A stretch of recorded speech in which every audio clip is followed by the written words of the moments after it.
নাগরিক উন্নয়ন পরিষদ কর্তৃক আয়োজিত আজকের ইফতার সম্মানিত সভাপতি, মঞ্চে উপবিষ্ট বিশিষ্ট নেতৃবৃন্দ, অতিথিবৃন্দ, আমন্ত্রিত অতিথিবৃন্দ, সুধীমণ্ডলী, আসসালামু আলাইকুম ওয়া রাহমাতুল্লাহি ওয়া বারাকাতুহু।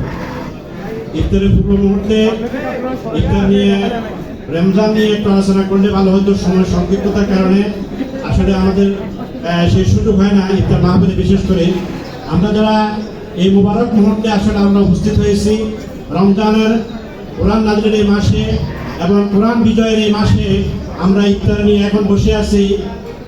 রমজানের অন্যতম একটি লক্ষ্য, অন্যতম একটি শিক্ষা হলো আল্লাহর ভয় অর্জন করা, আল্লাহর ভীতি অর্জন করা। আরেকটি অন্যতম লক্ষ্য হলো সবর বা ধৈর্য।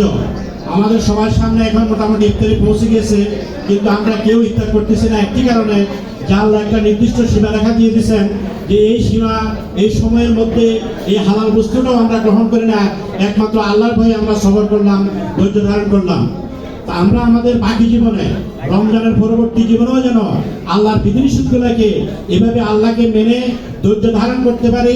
আল্লাহর যে আদেশ এবং নিষেধগুলোর কাছে আমরা যেন কম্প্রোমাইজ না করি। বিশেষ করে আমাদের ব্যক্তি জীবন, পারিবারিক জীবন এবং সামাজিক জীবনে যেন আমরা আল্লাহর বিধিনিষেধগুলো পালন করতে পারি। আর রমজানের অন্যতম একটি লক্ষ্য হলো সহমর্মিতা।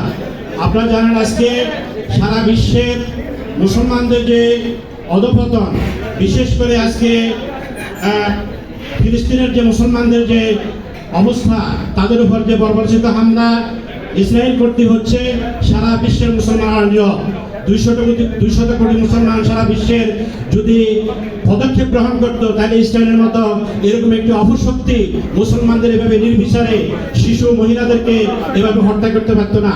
আজকে ফিলিস্তিনে রোজা আছে, তাদের কোনো সেহারি নাই, তাদের কোনো ইফতার নাই, তাদের তারাবি আছে, তাদের মা বোনদেরকে এভাবে নির্যাতন করা হচ্ছে আমরা দেখছি।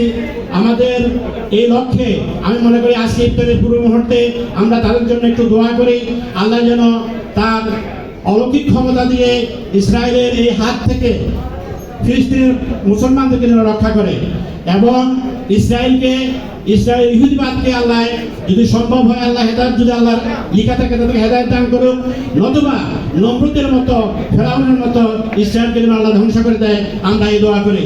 আমাদের অন্যতম করণীয় একটি বিষয় হলো ইসরায়েলের জন্য, ফিলিস্তিনের জন্য দোয়া করার সাথে সাথে আমরা ফিলিস্তিনের জন্য কোনো ডোনেট করতে পারি কিনা।